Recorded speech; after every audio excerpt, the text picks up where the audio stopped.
mañana con 4 minutos. Muchísimas gracias por continuar con nosotros. Ya se lo adelantábamos. Tenemos una entrevista muy interesante sobre el tema que le hemos estado dando seguimiento aquí en Mega Noticias, el tema de la alimentación. Y para eso saludo con muchísimo gusto a Paulina Magaña. Ella es investigadora en salud alimentaria, precisamente. Paulina, ¿cómo estás? Muy buenos días.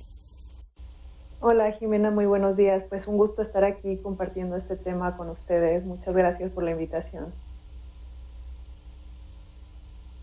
Oye, Paulina, a lo largo de las últimas semanas hemos escuchado mucho estas propuestas, estas iniciativas para prohibir la venta de comida, como la comida conocida como chatarra, a menores de edad. Tú, como especialista en este tema, ¿qué opinión te mereces? ¿Crees que esta es la solución a los temas de obesidad y sobrepeso en nuestro país? Bueno, me parece que estamos en un momento de urgencia, pues conocemos el panorama que hay en México, ¿no? La importancia y lo que ha llevado estas enfermedades crónicas a la salud de los mexicanos, y por supuesto que se necesitan poner acciones pues que respondan a esta emergencia, ¿no? Que además de la del COVID, pues atravesamos por estos problemas crónicos. Pues me gustaría señalar que esta es una protección a la infancia. Si bien no es una prohibición total, es decir, hay una responsabilidad de parte de los padres si es que se van a consumir o se van a comprar estos productos para los menores de edad, si hay una protección especial a la infancia. ¿Y por qué? Bueno, es una población más vulnerable que pues también realiza sus elecciones alimentarias en cuanto a los gustos, en cuanto a la accesibilidad y un poco el marketing que funciona en influir sobre sus preferencias, ¿no? Entonces yo hablaría de una protección, y por supuesto que no es lo único que se tiene que hacer. A la par de esta iniciativa, pues los estados tienen que desarrollar algunas otras, como tener disponibles los alimentos saludables, complementar con alguna orientación nutricional, ¿no? Pero bueno, es un paso importante, y si se implementa de manera correcta, pues creo que traería grandes beneficios. En México, ¿cómo nos encontramos en materia de educación alimentaria? ¿Sabemos los mexicanos qué comer, cómo comerlo, cuándo comerlo? Pues yo creo que ahí entra el tema de etiquetado, que justamente también se ha tocado, ¿no? ¿Qué tanta información tenemos sobre estos productos ultraprocesados que estamos consumiendo?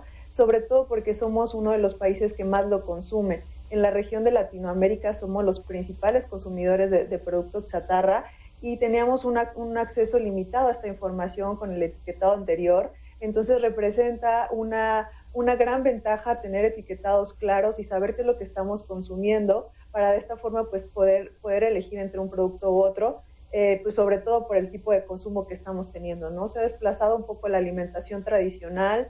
México es rico en productos pues naturales del campo, y se ha venido utilizando o consumiendo estos ultraprocesados que además carecían de información en los empaques, ¿no? Entonces, de entrada, con esta nueva reforma para un nuevo etiquetado, pues es uno de los pasos que también se suman a estas iniciativas y a estas acciones en contra de la obesidad. Lo comentábamos ahorita con Víctor antes de iniciar la entrevista.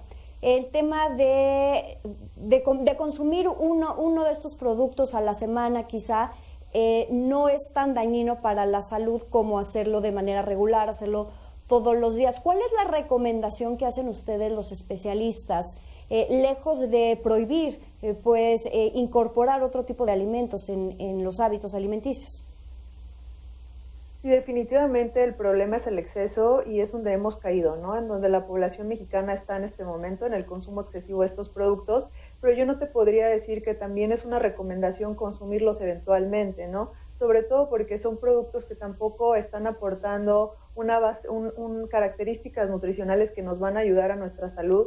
Entonces, de entrada, pues sería regresar a esos alimentos naturales, y por supuesto que si en algún momento se llegan a consumir estos productos, pues que sea bajo esa información, bajo esa nueva visión del etiquetado, que se seleccionen productos pues que no tengan un exceso de estos nutrimentos críticos. Este etiquetado habla de exceso en azúcares, exceso en grasas saturadas, en grasas trans, sodio o calorías, que son los nutrimentos que pueden estar dañando la salud. Entonces, si se tiene acceso a alimentos naturales, qué mejor, y si no, pues consumir productos que tengan menos grado de procesamiento y que no tengan estos nutrimentos críticos en exceso, ¿no?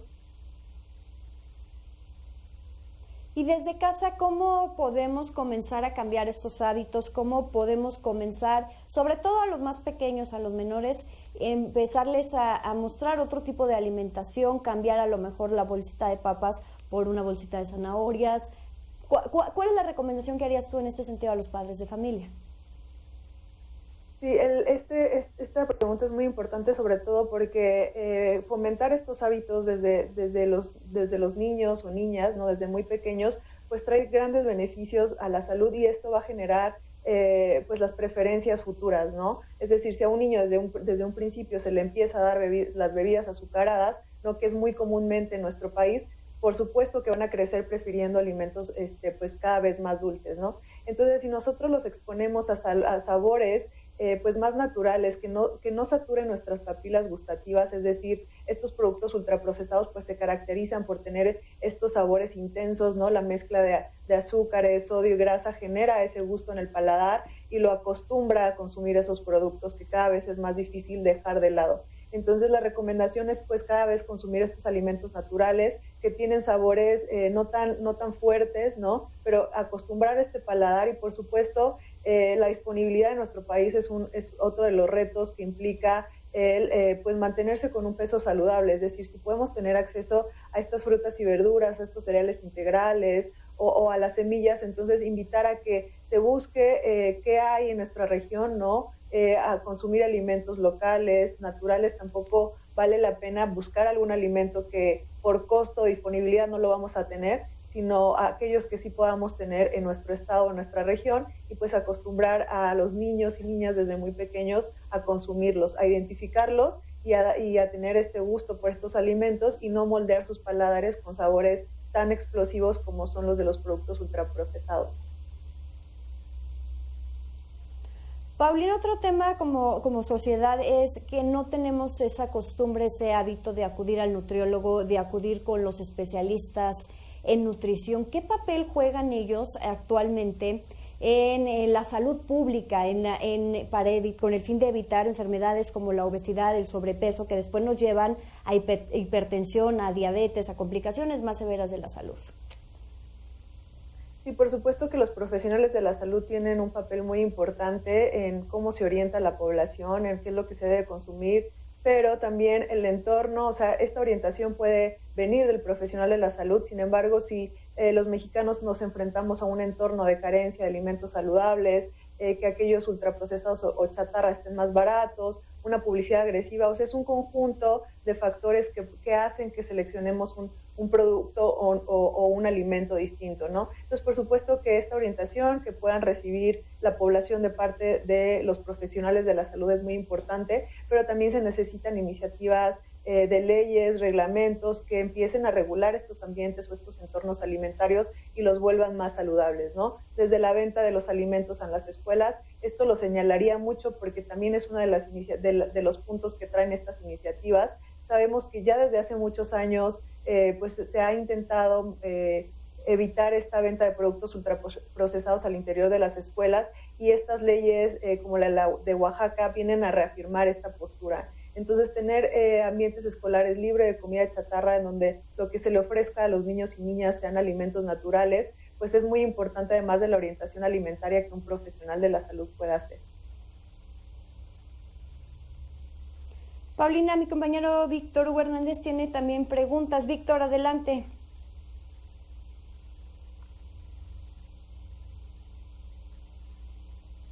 ¿Cómo se puede determinar qué es un alimento chatarra? Porque me viene también a la mente que dentro de los hábitos de los mexicanos, pues están también muchos dulces regionales. Por ejemplo, está la comida que se hace en casa, que también muchas veces es rica en grasas, los tamales, los tacos al pastor, en fin, ¿se podría considerar eso también como un riesgo para la salud y podría caer en el concepto de comida chatarra? ¿O está bien determinado qué es la comida chatarra?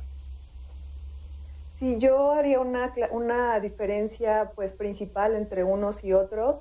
La comida comúnmente llamada chatarra tiene una característica muy importante, que tienden a ser formulaciones industriales, es decir, conservan muy poco de un alimento natural. O sea, los ingredientes son generalmente a base de azúcares, aditivos, y algunos otros que no tienen ese componente natural.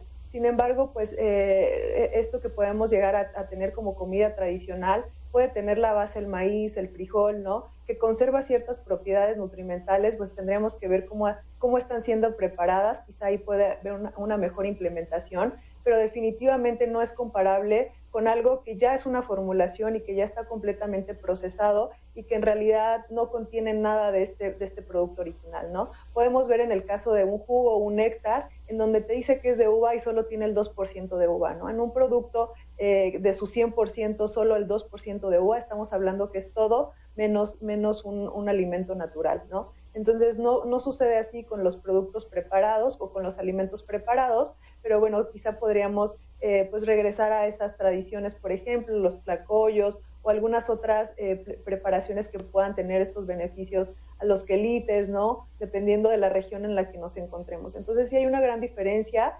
Generalmente estos productos chatarra, como ya los mencionaba, no tienen parte de un alimento original, tienen aditivos, tienen una gran cantidad de azúcares añadidos, sodio, ¿no? También les agregan, o grasas. Entonces, sí tiene una diferencia entre estos alimentos preparados.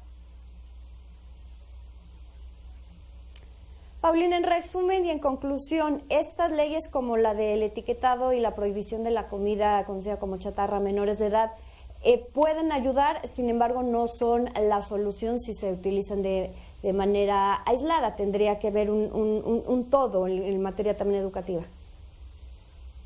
Sí, por supuesto que no es la única solución. El tema de sobrepeso o obesidad es un tema muy complejo, pero sí hay que reconocer cuando se está avanzando en las iniciativas, es decir, empezar con el etiquetado, que además es una de las medidas más efectivas y que se ha visto en otros países también reduce la compra de alimentos chatarra, y estas iniciativas de las escuelas, ¿no? Sin embargo, pues tenemos que seguir pensando y teniendo algunas en contra de todas estas enfermedades crónicas que sumadas cada una pues pueden tener mejores resultados.